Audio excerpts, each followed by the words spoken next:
Bonjour, je prends le relais à la voix off pour vous expliquer la suite. Donc j'ai ouvert mon croquis digital sur Photoshop en le mettant au format que je cible et j'ai copié-collé dessus plein de rectangles format A4. Ensuite j'avais plus qu'à sélectionner ces triangles, puis passer sur le calque de croquis, copier et ensuite coller cette zone dans un fichier au format A4. J'ai fait ça avec tous les rectangles que j'ai ensuite imprimés puis reconstitués et scotchés pour obtenir cette grande feuille qui fait pile le format de ma future peinture. Ensuite, je la scotche au dos du papier sur lequel je vais peindre et je sors la table lumineuse pour recopier mon croquis.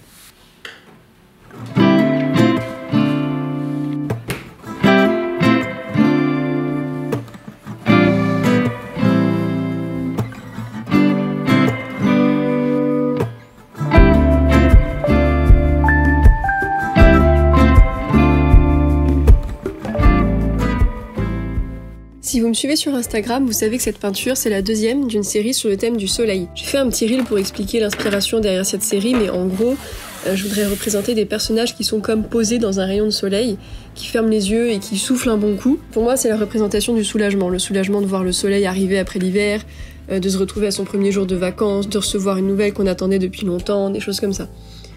Ici, j'ai choisi de m'inspirer d'une photo que j'ai prise à Paris, c'est juste devant le musée Guimet, qui est un musée que j'adore. C'était juste une fille qui attendait de traverser, mais je trouvais que la lumière était trop jolie. Et il y a le passage piéton qui fait comme un motif, avec les cheveux qui volent et tout, donc je me suis dit que ça ferait une belle illustration. Et je voudrais que la série soit de plus en plus libérée, entre guillemets, c'est-à-dire qu'on parte d'un cadre très urbain, où on sent que le personnage chope un rayon de soleil comme ça en passant au milieu des immeubles, à quelque chose de beaucoup plus naturel et ouvert. Dans l'idée, j'aimerais bien finir avec l'océan, mais on verra. Alors je viens de finir le fond, du coup j'ai tout fait à l'aquarelle pour l'instant. Je pense que je vais rajouter de la gouache par-dessus, notamment sur les personnages, donc surtout lui et les deux là, je vais peut-être les faire à l'aquarelle quand même.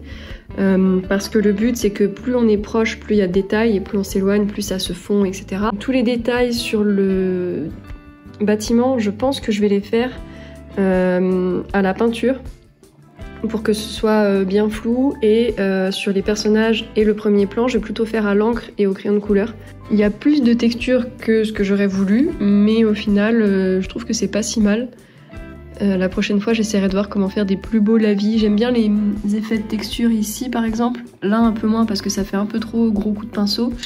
Mais globalement, ça va. J'hésite aussi à refaire de la gouache ici. Pareil, parce que là, ça se fond un petit peu trop et ça fait un peu cracra. Mais je suis assez contente du contraste. Donc maintenant, il n'y a plus qu'à.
Alors je me suis dit que ça pourrait être intéressant de vous faire un récap de ce qui s'est plus ou moins bien passé dans la peinture.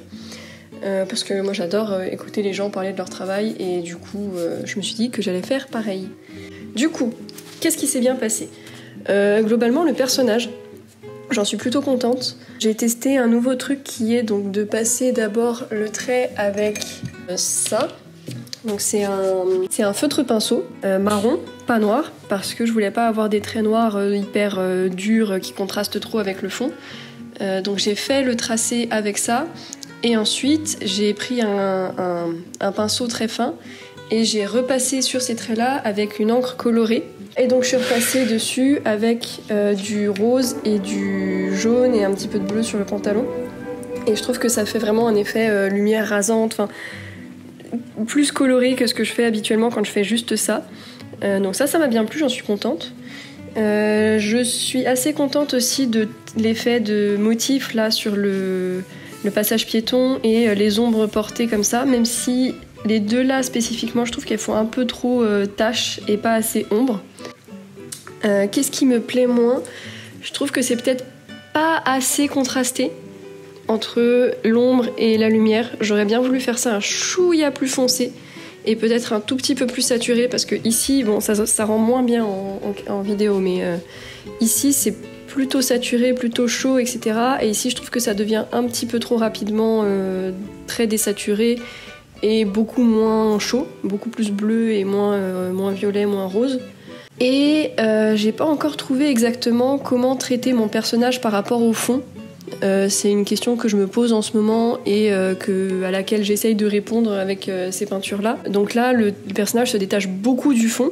C'est ce que je voulais, mais c'est peut-être encore un tout petit peu trop. Peut-être que le contraste est un tout petit peu trop violent encore entre le personnage et le fond.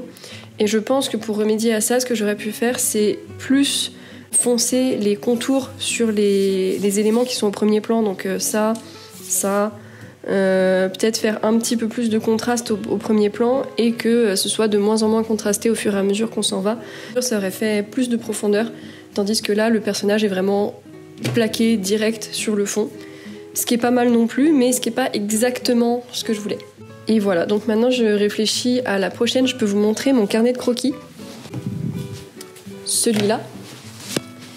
Donc sur lequel je fais tous mes croquis de recherche autres que digital. J'ai aussi gardé les références du papier pour savoir si je vais reprendre exactement le même. Et bon, là on va rien comprendre à mes croquis, mais j'hésite entre une vue de Paris depuis le Sacré-Cœur, les quais de Seine, une personne à la fenêtre ou alors quelqu'un qui croise un cerisier en fleurs dans la rue. Donc voilà, je vais faire des croquis un peu plus poussés digitalement et sur papier. Pour voir lequel je choisis. Je pense que je vais à peu près tous les faire, mais pour savoir l'ordre dans lequel je les fais.